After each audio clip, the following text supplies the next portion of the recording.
केरला की नर्स निमिषा प्रिया का केस, ये आपने देखा होगा। इस तरह का हिंदू में आर्टिकल निकला है जिसमें इस केस के बारे में डिस्कस किया है। तो हम लोग भी पढ़ते हैं इस केस के बारे में कि इस केस ये क्या केस है। निमिषा प्रिया का केस भी फ्रंट पेज पे आया था, तो ये क्यों इतना इस समय इंपॉर्टेंट हो गया है और ऑप्शन क्या है निमिषा प्रिया के सामने। मतलब निमिषा प्रिया एक नर्स है केरल की, जिनको डेथ सेंटेंस मिला है यमन में।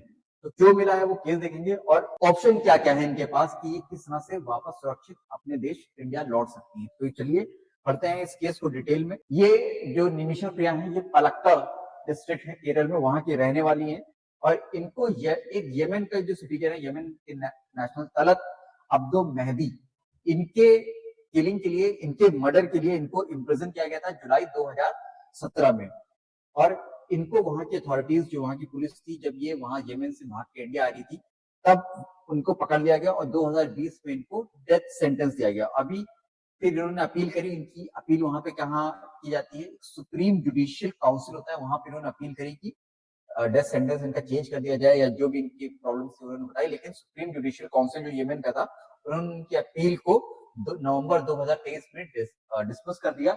और अभी रिसेंटली क्या हुआ है कि यमन के जो प्रेसिडेंट है, उन्होंने उनके डेथ सेंटेंस को अप्रूव कर दिया है। तो अब क्या होता है, एक बार प्रेसिडेंट ने अप्रूव कर दिया यमन में, तो 1 महीने के अंदर डेथ सेंटेंस एग्जीक्यूट कर दिया जाता है। अब इनका केस क्या था, इनका केस बहुत ही इंटरेस्टिंग है। अब इनके ऊपर मर्डर का केस लगा है, तो किसी को लग रहा होगा कि इन्होंने सही में मर्डर किया है या जो भी, क्योंकि एलिश है, इनके ऊपर प्रूफ भी हो चुका है। लेकिन ये बहुत ही इन्होंने बुरी स्थिति, बहुत ही डिस्ट्रेस थी, है बहुत ही इनको अब्यूज के थ्रू गुजरना पड़ा।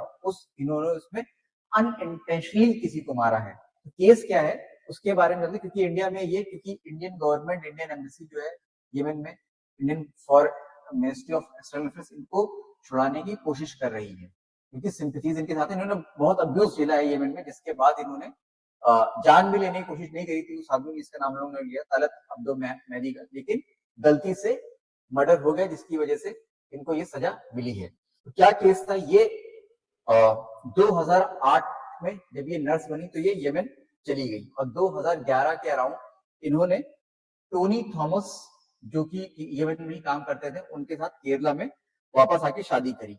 फिर ये जब शादी करी इन्होंने, तो ये वापस यमन गई, और यमन में ये नर्स की तरह काम करती थी। टोनी थॉमस जिनके पति थे वो इलेक्ट्रिशियन की तरह काम करते थे, और दोनों का ये सपना था, क्योंकि ये नर्स थी तो दोनों का सपना था कि ये यमन में अपना क्लिनिक शुरू करेंगे। लेकिन यमन में जो लॉ है वो ये है कि वहां पे कोई फॉरनर आके इस तरह का बिजनेस नहीं शुरू कर सकता। अगर उसको शुरू करना है तो उसको किसी यमन सिटीजन के साथ पार्टनरशिप में शुरू करना पड़ेगा। तो यहाँ पे इन्होंने मदद ली तलत अब्दो मेहदी की। जो तलत अब्दो मेहदी थे वो जहां जिस क्लिनिक में काम करती थी वहां पे रेगुलरली आते थे। तो इन्होंने मेहदी को अप्रोच किया हेल्प के लिए। मेहदी जो है उन्होंने एग्री किया, और वो जब इनका बच्चा पैदा हुआ 2015 में, जब बेबी हुआ, तो वो जो मेहदी थे इवन इंडिया भी आए, और इनके जब चूंकि ये क्रिश्चियन है तो इनके बच्चे का बैप्टिज्म हो रहा था, उस बैप्टिज्म को अटेंड करने के लिए मेहदी इंडिया भी आए। लेकिन यमन में क्या हुआ, यमन में 2004 में वहां पे सिविल वॉर शुरू हो गई। हाउदी रेबल्स का आपने नाम सुना होगा। तो हाउदी रेबल्स जो है, उन्होंने वहां की जो गवर्नमेंट थी, उनके वहां का जो कैपिटल है साना, उस पर कैप्चर कर लिया, और जो वहां की जो गवर्नमेंट थी उसको बाहर कर दिया। तो अब यमन में सिविल वॉर हो गई। यमन में कोई लॉ एंड ऑर्डर नहीं रहेगा, गवर्नमेंट के हाथ में कंट्रोल नहीं रहेगा, रेबल्स के हाथ में कंट्रोल हो गया, हाउदी रेबल्स में। इस सारी कंडीशन के बीच में क्या हुआ कि क्योंकि इनको तो क्लिनिक इन्होंने खोलना था, इनका सपना था, तो ये वापस यमन चली गई। लेकिन इनके जो हस्बैंड थे टोनी थॉमस, और डॉटर, वो यमन नहीं जा पाए, वो केरला में ही रह गए, कुछ प्रॉब्लम हुई। लेकिन मेहंदी ने क्या किया कि इन्होंने यमन में जब ये चली गई तो मेहंदी के साथ इन्होंने एक नया क्लिनिक शुरू किया। अब दोनों के साथ पार्टनरशिप में था क्लिनिक, तो मेहंदी को क्या करना चाहिए था, मेहंदी को अपने प्रॉफिट इनकम जो भी था शेयर करने चाहिए। लेकिन मेहंदी ने जो भी कमाई होती थी वो निमिषा प्रिया के साथ शेयर करने से मना कर दिया। और क्या किया, इन डॉक्यूमेंट्स भी फोर्ज किए और इनको अपनी वाइफ के रूप में प्रेजेंट किया यमन में कि ये उनकी वाइफ है, जबकि ऐसा था नहीं। और जो जो निमिषा प्रिया की फैमिली थी वो कहती थी कि मेहंदी इनके ऊपर बहुत ही ज्यादा फिजिकल और सेक्सुअल अब्यूज करता था, और इनके डॉक्यूमेंट्स उसने रख लिए थे और इनको इंडिया नहीं आने देता था। और जो भी इनके ट्रेवल डॉक्यूमेंट्स थे, पासपोर्ट थे, सब उसने सीज कर लिए थे, और यहाँ तक कि इनको अपनी फैमिली से बात भी नहीं करने देता। तो ये सारी cycle of physical abuse, mental stress, sexual abuse चल रहा था, ये झेल ली थी। तो इन्होंने फाइनली डिसाइड किया कि ये किसी तरह से मेहंदी से अपने डॉक्यूमेंट्स निकलवाएंगी और इंडिया भाग के आएंगी। तो ये फेडअप हो गई थी वो साइकिल अब्यूज से।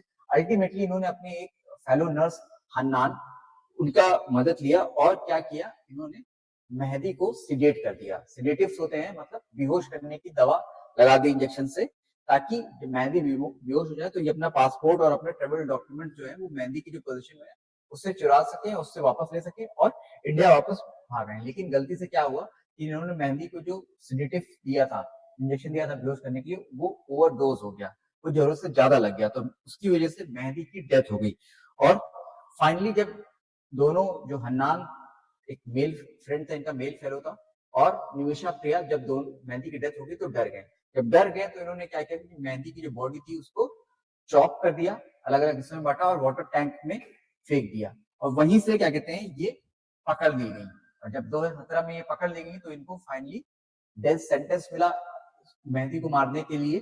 और अभी हमने देखा रिसेंटली क्या हुआ, इनका जो सुप्रीम जुडिशियल काउंसिल है ये में, उन्होंने उसने इनकी जो अपील थी उसको भी डिस्मिस कर दिया। अभी इनको फाइनली 1 महीने या 2 महीने के अंदर डेथ सेंटेंस इनको एग्जीक्यूट होने वाला है, मतलब इनकी डेथ सेंटेंस पूरा होगा और इनको डेथ पेनल्टी मिलेगी।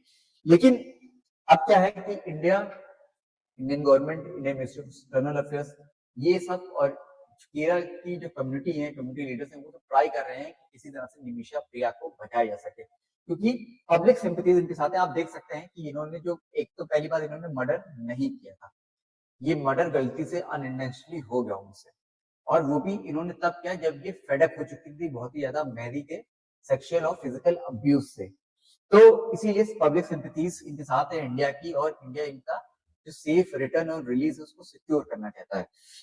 लेकिन प्रॉब्लम ये है कि अब उसमें एक चांस ये है कि एक डेथ पेनल्टी को मिल सके, लेकिन किस तरह से डेथ पेनल्टी को इनको रोका जा सके, उसके लिए ये है कि जो मुस्लिम कंट्रीज होती है, इस्लामिक कंट्रीज होती है, इस्लाम, उसमें एक लॉ होता है इस्लामिक लॉ के अंडर में, जो विक्टिम्स ऑफ क्राइम होते हैं, जिसके ऊपर ये क्राइम हुआ होता, उनकी से होती है ये तय करने में कि जो परपरेटर ऑफ क्राइम होएगा, जो क्रिमिनल होगा, वो कैसे पनिश किया जाए। और अगर मर्डर का केस है तो उसमें जो विक्टिम का मर्डर रहता है तो उस विक्टिम की फैमिली का से होता है कि वो डिसाइड कर सकती है कि क्या सजा मिलनी चाहिए किलर को। हालांकि वहां पे मर्डर की सजा तो डेथ पेनल्टी ही है, लेकिन फिर भी विक्टिम की फैमिली के पास एक ऑप्शन होता है कि वो चूज कर सकती है कि वो क्षमा दान दे सकती है, फॉरगिव कर सकती है मर्डरर को, लेकिन बदले में मर्डरर को कुछ मॉनेटरी कंपनसेशन देना पड़ेगा, और इसको बोला जाता है वहां पे दिया, या फिर इंग्लिश में ब्लड मनी। बदले में मनी दिया जा रहा है, क्योंकि खून का बदला खून होता है, लेकिन खून के बदले यहाँ पे मनी दिया जा रहा है, और जो परपरेटर होता है, जो मर्डर होता है, वो उसको अपनी मौत की सजा को रोक सकता है। तो दिया इसका अरेबिक नेम है, ये इंग्लिश नाम है। ये इस प्रिंसिपल को यूज करके ट्राई किया जा रहा है कि निमिषा को छुड़ाया जा सके, कि जो मेहंदी की फैमिली है उसको कुछ जो भी पैसे है वो दिए जा सके और इनको वहां से सेफली लाया जा सके। जो इस्लामिक स्कॉलर्स हैं वो बिलीव करते हैं कि इस जो दिया का प्रिंसिपल है वो इसलिए इंपॉर्टेंट है क्योंकि यहाँ पे जो क्षमा की जो वर्च्यू होती है, जो फॉरगिवनेस ऑफ वर्च्यू होती है, उसको इनकरेज करता है कि जो विक्टिम की फैमिली होती है, जिसकी फैमिली में किसी का मर्डर हुआ, वो क्षमा दे देती है मर्डर को, तो ये उस चीज को इनकरेज करती है। तो इसी वजह से इसका यूज किया जाता है इस तरह के केसेस में। और उसके साथ साथ जो विक्टिम की फैमिली है उसको रिपैरेटिव जस्टिस भी मिल जाता है, क्योंकि अब जो उनका खो गया है वो तो वापस आएगा नहीं, लेकिन बदले में उनको कुछ रिपैरेशन मिल जाता है, कुछ पैसा मिल जाता है, ताकि कुछ भी उनका जो लॉस हुआ है कुछ छोटा ही सही लेकिन कंपनसेट हो सके। लेकिन यहाँ पे क्या है कि जो scriptures, Islamic scriptures and law है, वो कोई अमाउंट जो कंपनसेशन का होता है उसको प्रिस्क्राइब नहीं करते हैं, लेकिन कुछ कंट्रीज में एक मिनिमम अमाउंट है वो प्रिस्क्राइब किया गया है, लेकिन अल्टीमेटली ये जो अमाउंट है कितना दिया जाएगा एज अ कंपनसेशन, ये डिपेंड करता है विक्टिम की फैमिली और मर्डर की फैमिली के बीच में नेगोशिएशन, कितना नेगोशिएट होकर विक्टिम की फैमिली जो है कितने पैसे पे मान जाती है फॉरगिव करने के लिए। तो ये चीज अब इंडिया और इंडिया की गवर्नमेंट यूज करना चाहती है निमिषा प्रिया को छुड़ाने के लिए। निमिषा प्रिया को छुड़ाने के लिए क्या है, इंडियन गवर्नमेंट ने नवंबर 2023 में $40,000 का पेमेंट किया था, ताकि नेगोशिएशन जो है मेहंदी की फैमिली के साथ वो स्टार्ट किया सके। ये वो पैसा नहीं था, क्या कहते हैं कि जो मेहदी की फैमिली को दिया जा रहा है। ये वो कहता था कि मेहदी की फैमिली को लोकेट करके उनको सना लाके उनको कहीं पे जो स्पेशल जगह है वहां पे लाके उनके साथ नेगोशिएशन स्टार्ट की जा सके कि वो अल्टीमेटली, क्योंकि क्षमादान तो उनको ही देना है, तो उनसे समाधान प्राप्त कर सके। तो लेकिन कुछ जो लॉयर्स उनका कहना है कि जो प्रिया की फैमिली है या जो भी पैसे देगा, अगर इंडियन गवर्नमेंट दे तो लगभग $4 लाख तक देने पड़ सकते हैं अगर आपको डेथ पेनल्टी को वेव कराना है, या अगर डेथ पेनल्टी को छुड़वाना है, या डेथ पेनल्टी के बदले समाधान लेना है निमिषा प्रिया के लिए। तो ये चल रहा है। इंपॉर्टेंट इसलिए हो जाता है क्योंकि 1 महीने के अंदर उनको डेथ पेनल्टी मिल जाएगी। तो इस समय Indian government external affairs ministries काफी एफर्ट कर रहे हैं निमिषा प्रिया को सिक्योर रिलीज के लिए। अब इंपॉर्टेंट इसलिए है क्योंकि येमेन में कोई गवर्नमेंट तो रह नहीं गई। येमेन जो कैपिटल है वो हाउदी रेबल्स के हाथ में है, तो इंडिया की एम्बेसी भी वहां पे बंद है। तो इंडिया बात करे तो करे किससे, या निमिषा प्रिया की फैमिली बात करे तो करे किससे, क्योंकि वहां पे किसी का पूरी कंट्री के ऊपर कोई कंट्रोल नहीं है, लॉ एंड ऑर्डर नहीं है। तो ये इंडिया के लिए इंपॉर्टेंट है निमिषा प्रिया को अगर छुड़ाना है तो।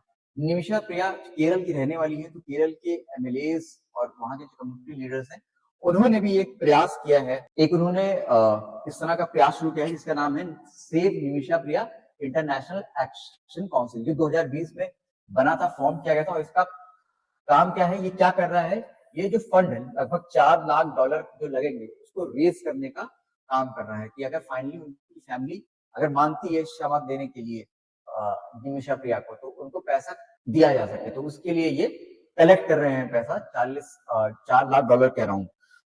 इंडियन गवर्नमेंट ने अपना पूरा सपोर्ट दिया है। मिनिस्टर ऑफ एक्सटर्नल अफेयर्स के जो स्पोक पर्सन रणधीर जायसवाल, उन्होंने ये बोला है अभी रिसेंटली कि जितना भी पॉसिबल असिस्टेंस हो जाएगा वो निमिषा प्रिया को छुड़ाने के लिए, बचाने के लिए इंडियन गवर्नमेंट देगी। और जो जो ऑप्शन निमिषा प्रिया की फैमिली के पास हैं, इंडियन गवर्नमेंट हेल्प करेगी उनको एक्सप्लोर करने में। तो ये रहा हमारा आज का करंट अफेयर्स, जो कि इंपॉर्टेंट है निमिषा प्रिया, क्योंकि एक इंडियन नेशनल है और येमेन में उनको डेथ पेनल्टी मिलती है। तो यहाँ पे हमने ये पूरा लेक्चर, आपने इस पूरे इश्यू को कॉम्प्रिहेंसिवली कवर किया। तो अगर आपको ये वीडियो पसंद आया हो तो इसको लाइक कीजिएगा, हमारे चैनल को समर्पण आईएएस को सब्सक्राइब कीजिए। आप हमसे जुड़ना चाहते हैं, कोई बात करना चाहते हैं तो आप हमसे कमेंट बॉक्स में कनेक्ट कर सकते हैं, या नीचे दिए हुए नंबर पर भी कनेक्ट कर सकते हैं। और आई होप कि आपको ये करंट अफेयर की सीरीज पसंद आ रही होगी। तो यहीं पे इस लेक्चर का एंड करते हैं और हम लोग मिलते हैं एक नए वीडियो में एक नए इंटरेस्टिंग टॉपिक के साथ। तब तक मैं आपसे विदा लेता हूं। Good bye.